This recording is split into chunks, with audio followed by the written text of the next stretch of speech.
Bonjour Aline. Bonjour. Alors j'ai le plaisir aujourd'hui d'accueillir pour l'émission Femmes et Entrepreneurs, une serial entrepreneur. Mais d'abord présentez-vous et vos différentes sociétés. Alors. Oui, alors moi j'ai créé ma première entreprise à l'âge de 21 ans, donc juste après mes études. Et donc c'était à l'époque une entreprise qui était spécialisée dans le monde de l'Internet, puisqu'on offrait une connexion aux personnes qui n'en possédaient pas. Et j'ai ensuite poursuivi cette création d'entreprise avec une société qui rendait cette fois non plus Internet accessible, mais l'informatique accessible pour justement pouvoir bénéficier aussi d'Internet. Et en 2007, là, je suis partie sur quelque chose d'un petit peu différent, puisque j'avais besoin de toucher, de faire du concret, et donc sortir un peu du virtuel. Voilà, de sortir un peu du virtuel en créant des meubles pour Milibou.com, qui est un pure player de vente de mobilier sur Internet et qui propose un mobilier contemporain à un prix accessible au plus grand nombre. C'est vraiment mon credo, c'est rendre accessible. Alors vous faites partie de ces femmes qui ont vraiment eu toujours dans leur tête l'idée qu'elles allaient créer leur entreprise, parce que on rencontre beaucoup de femmes qui disent moi je crée mon emploi. Vous c'est pas le cas, donc vous faites vraiment partie de ces super motivées. Donc vous pensez que pour vous ça a été un facteur clé de succès, cette envie d'entreprendre que vous avez toujours eu en vous? Oui, complètement. J'ai toujours eu envie d'entreprendre, je l'ai fait, alors avec des passages plus ou moins difficiles, parce que c'est pas toujours évident de se lancer. Mais vous l'avez fait quand même avec un associé, ce qui vous permet d'avoir du soutien aussi dans les différents projets que vous avez menés. Oui, tout à fait. C'est vrai que le fait d'avoir un associé, de ne pas partir complètement seul, ça a été également un avantage, puisque on peut se soutenir l'un l'autre. S'il y a des moments de doute, l'avantage c'est qu'effectivement on n'est pas seul et on peut continuer sa voie et à entreprendre. Alors qu'est-ce qui vous a amené justement à changer, parce que vous avez expliqué que vous vouliez revenir à des choses plus concrètes, mais il y a aussi le goût de faire des choses nouvelles, parce que c'est pas facile de réussir des activités sur Internet, puisque là c'est uniquement par le biais du site web que vous vendez vos produits. Donc comment vous l'avez fait en fait? À l'origine, c'est parti d'un constat de se dire qu'il n'y avait rien qui existait à ce moment-là sur le marché, et donc il y avait un manque au niveau de l'offre. Et puis ça correspondait aussi à une envie, puisque depuis un moment, j'avais envie de revenir au produit qui est plus ma formation initiale. Et au final, les deux sont bien combinés. Et là, je me suis dit, il y a quelque chose à faire, il faut y aller.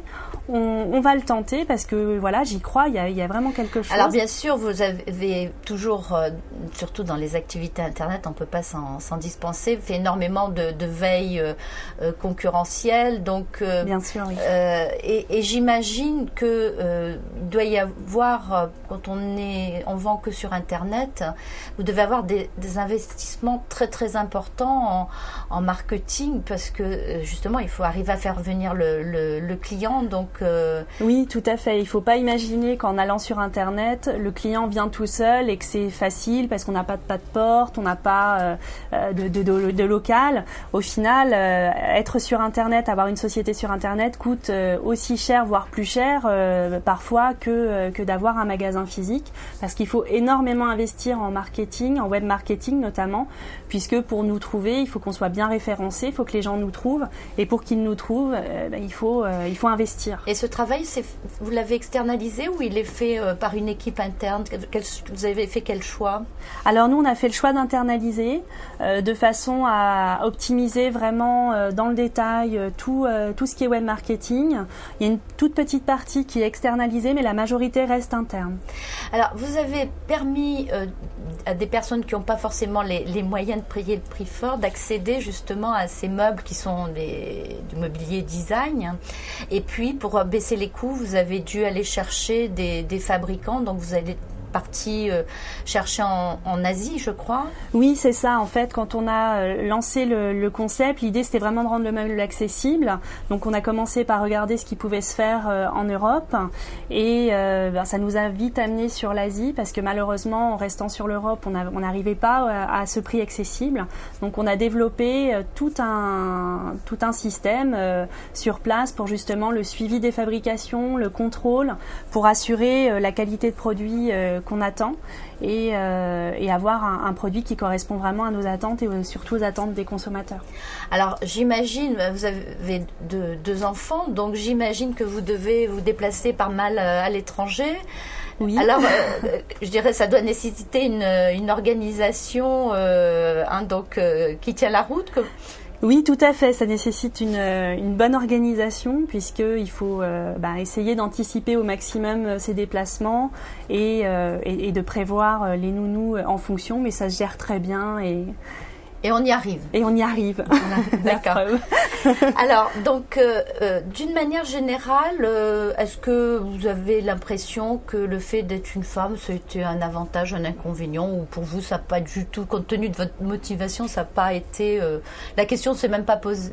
Oui, la question ne s'est pas posée, en fait, parce que c'est vrai que, compte tenu de ma motivation, depuis le début, je pars dans cette voie, je reste dedans et j'y vais quoi qu'il arrive. Voilà, vos expériences précédentes vous servent de référence pour les nouvelles, donc. Exactement, on apprend tout le temps au fur et à mesure. Et puis je crois même que vous devenez une pro par rapport au financier, puisque vous avez fait récemment une levée de fonds pour développer votre entreprise. Ça veut dire que vous vous donnez aussi les moyens de progresser. Oui, tout à fait, puisque c'est important justement de continuer à progresser et innover. Et là, avec l'innovation qu'on a lancée fin d'année dernière, il était important pour nous de pouvoir aller plus loin parce qu'on croit vraiment en ce projet, qui est un projet de personnalisation avec Up to You.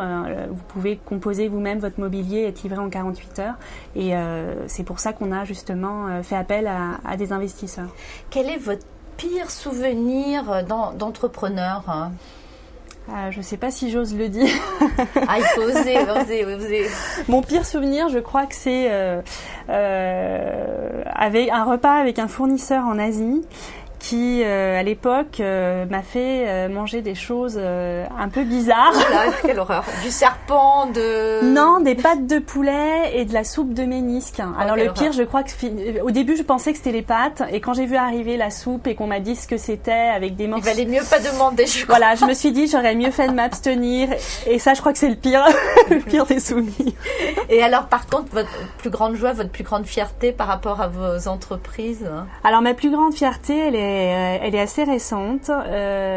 Lorsque nous avons décidé de faire rentrer des entrepreneurs au capital, on a voulu en faire bénéficier en priorité les gens de l'entreprise. Oui. Et donc, on a ouvert le capital aux salariés de l'entreprise. Et ce qui a vraiment été super, c'est de voir le nombre de personnes qui ont dit moi je veux investir, ou moi j'aimerais investir mais je peux pas forcément. Voilà. Ça veut dire qu'ils croient en nous, qu'ils croient en l'entreprise, et ça pour moi je crois que c'est le plus beau cadeau qu'ils aient pu faire. Je veux bien le comprendre. Alors, vous qui êtes serial entrepreneur, quel conseil donneriez-vous à une femme qui veut justement créer son entreprise, et en particulier un site soit de vente, soit de service. Donc, quel est le conseil le plus, par rapport à toute votre expérience, qui pourrait vraiment lui être utile? Alors, la première chose, de bien analyser son marché, de croire en son projet, parce que ça, c'est le plus important. S'il y a même un soupçon de doute sur son projet, il faut qu'elle croie vraiment en son projet, qu'elle croie en elle, et qu'elle n'hésite pas à s'entourer d'autres chefs d'entreprise, de femmes, tant qu'à faire, d'autres entrepreneurs qui vont pouvoir justement lui apporter une expérience qui ne s'apprend que sur le terrain et qui pourront lui faire gagner énormément de temps. Alors justement, je crois que vous, pour ne pas rester seul, le nez dans le guidon, vous allez vers d'autres entrepreneurs. Vous êtes membre de deux associations? Alors, Esprit d'entreprise et Entreprise humaine. Voilà, d'accord. Et donc, alors, qu'est-ce qui vous a motivé? Je crois que c'est récent, hein, Oui, c'est assez récent, ça date de la fin d'année 2010. Alors, qu'est-ce qui m'a motivée? C'est d'une part de pouvoir rencontrer d'autres chefs d'entreprise avec les mêmes problématiques que soi et de se rendre compte qu'effectivement, on peut partager des choses et on peut bénéficier aussi de l'expérience des uns des autres et s'apporter mutuellement des choses. Et esprit d'entreprise, pourquoi? Pour justement le côté humain. Moi, je suis quelqu'un de très entier et justement, le côté humain est très important pour moi.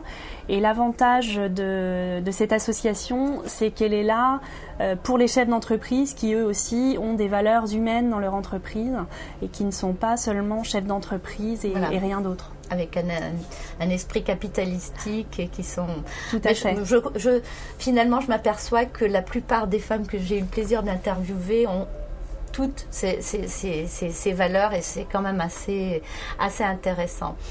Eh bien, Aline, je ne doute pas que quelque part dans votre tête, vous soyez en train de préparer peut-être une 4e entreprise, donc je ne sais pas pourquoi j'ai ce sentiment. En tout cas, je vous remercie et puis bravo parce que vous avez vraiment l'esprit, la fibre entrepreneuriale en vous et c'est bien parce que il faut donner aussi envie d'entreprendre à toutes ces femmes qui souvent viennent et qui créent leur emploi. Donc si c'est contagieux, tant mieux. Oui, merci. Merci.